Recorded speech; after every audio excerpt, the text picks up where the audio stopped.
What's going on, guys? Subscriptions talk video for books released September 26th, I believe.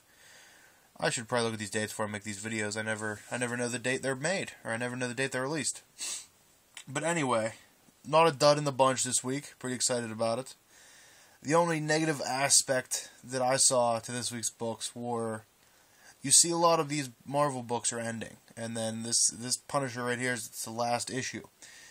And the only reason it's my least favorite of the week is because it didn't really wrap anything up. It didn't really, put a finality on the story, I guess you could say. There was no real ending. Also learned that the artist that's on this, who and I know a lot of others have been enjoying a lot, is not going to be doing any art. Like, he's not even going on to another book right now. He's going to spend time with his family. That is Marco Cicchetto, or I don't know if that's the way you pronounce his name, but his art in this has just been phenomenal. And it said in the back that he has to spend time with his family in his hard times. And I understand that. That's perfectly fine. I wish him and his family the best, but I would really enjoy to see some of his work. So hopefully whatever happens, whatever's going on in his life works out, and then, we can see some more wonderful artwork from him. But, I can't really say anything about this. It didn't really wrap anything up. It was just kind of like, okay, we're done.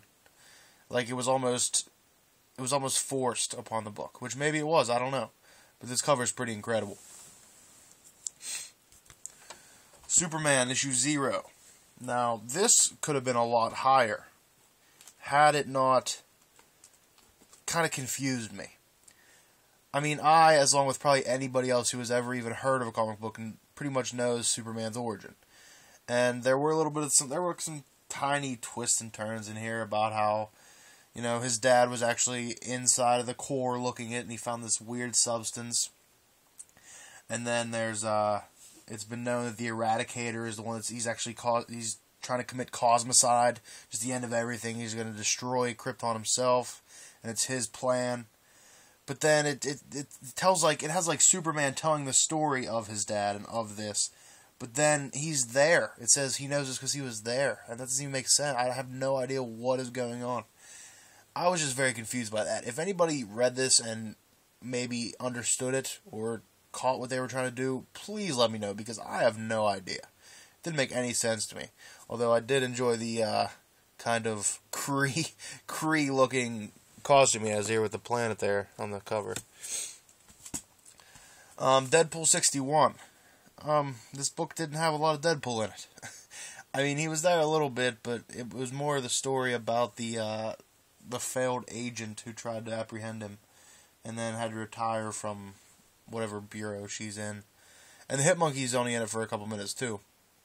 But at the end it has the agent who retired from the force, I guess, probably hiring outside to try to still get Deadpool. And one of them is T-Ray, who is an old Deadpool villain from his original ongoing. Wears that Band-Aid on his nose, or lack thereof. And the other guy, I couldn't figure out who he was right off the bat. If I looked at him and thought about it, I'd probably be able to figure it out. But T-Ray was enough for me to know that it's going to either get really weird or really bad. But I know this run's coming to an end too, this book, so, I guess I can just hope for the next couple issues to be, better than this, I guess. If I can get this. Incredible Hulk number 14. I believe this is the second to last book of this, another title ending. And, it was different. This book, it was making me laugh a lot. There were a lot of funny things. I like when Marvel books go into the interactions with the Doombots, because I just think that the whole Doombot concept and them having their own conscience and kind of personalities is pretty hilarious. And Doom, I guess it would actually be the Doombots, have hired an assassin who is known as the Vegetable, I believe, and I've ran into him somewhere else, and for some reason I think it's a Deadpool book, because I don't think I know any other books that would have him in it.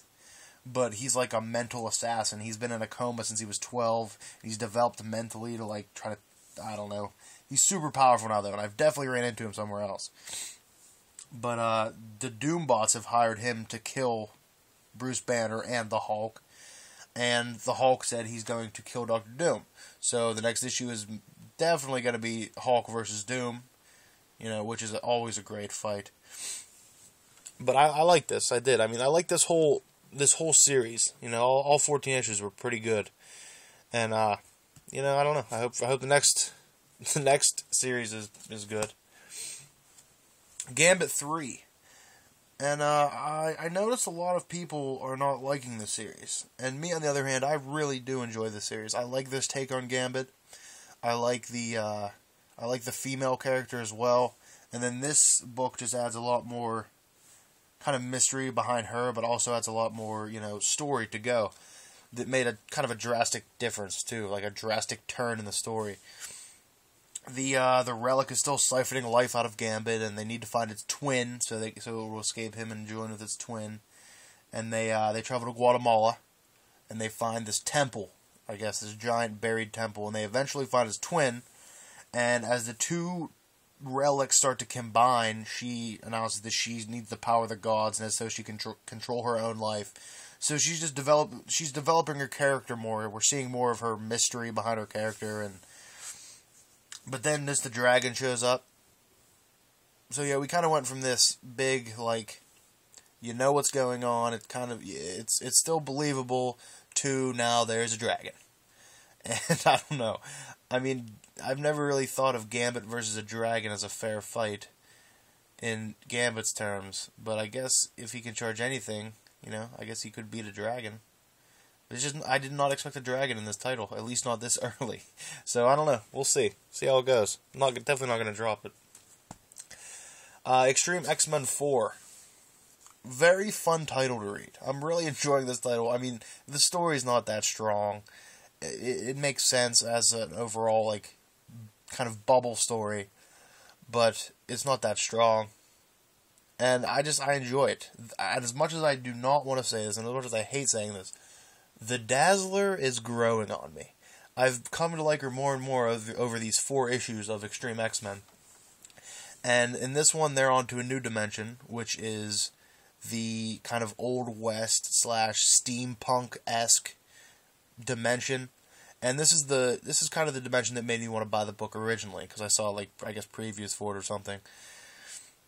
And it's different. They find a kid who has claws just like Wolverine, and his name's Jamie. And then Wolverine actually gets thrown in jail, and he's in there with Jamie's dad, who has to save, who looks an awful lot like, Wolverine's dad. It's just a fun read overall. I can't wait for the next one. I'm really enjoying this book.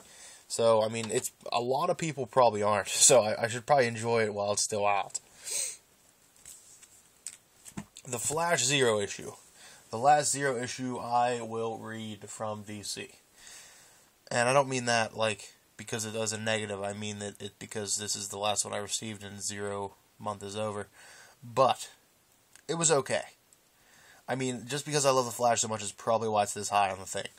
It briefly touched on how he became the Flash, but it didn't really tell you the process of what happened. It told you what happened, but it didn't say what happened physically to him, inside his body that caused this. It kind of just left that as, an open-ended, you figure it out. But it tells a story of him, trying to believe and trying to accept the fact that his dad killed his mother, and has shots of him visiting him in jail. I felt like the time hops in here were a little unconventional, and it was a little off-putting to me that they just kept jumping different ways and all back and forth, and I don't know. It was okay, but, waiting to get back to the stories. That's all I've been waiting for DC, and I'm glad that next week we'll be back. I'm pretty sure. Yeah, I think so. X-Men number 36, and this was really good. It's taken a different way. It's kind of what I've always expected an X-Men title to be like, without trying to be as epic as they can be. But it was really good. They find a vintage, one of the original Proto-Mutants that the story has been following, and he just seems like a normal guy. He's a regular nice guy, but apparently he's immortal. He's been around for 700 years or so, and he has all these powers, just incredible powers. And they won't tell him who. Oh, what was that guy's name? David Michael Gray. That's who it is. They won't tell him who David Michael Gray is, and he eventually digs into Pixie's mind and finds it. And then he just goes ballistic on an airplane. They're traveling on an airplane, and he just goes ballistic. He throws Colossus out of the plane, and then Storm and Pixie chase after him, and that's the end of the book. So, you know, although these X-Men books don't progress the story a lot, they give you a lot of information. The relationship between Storm and Cyclops is getting severed more and more. She said she's not going to inform him on anything right now. She'll inform him later, and he just said, I don't think so, and so there's definitely going to be a confrontation sometime soon, and I hope so, because I hate Cyclops. And the pick of the week, incredibly, Wolverine 313. Loved this book. The art in this was phenomenal. Starts off, it's a fight between Wolverine and Sabretooth and Romulus. Well, it's actually Wolverine versus Sabretooth and Romulus. And eventually he gets beaten down, and he's on the ground, and Remus, I think her name is, it's Romulus's twin sister, comes and saves him with the Calvary, which is Cloak and Dagger, which I'm glad. I've seen them. I like Cloak and Dagger a lot. And then there's still mystery behind if the Weapon X project, you know, Romulus kept putting these thoughts in Wolverine's head that it's his idea, he did it, it was them. And then Wolverine sees some of these, you know, memories about it, and he doesn't know if they're false memories put there by him or if they're real memories. But either way, you know, it's still kind of a question mark area for that. But unlike many Wolverine books, this book actually ended surprisingly happy, which was a little weird for me. It has him and what is her name? It has to be Remus, no?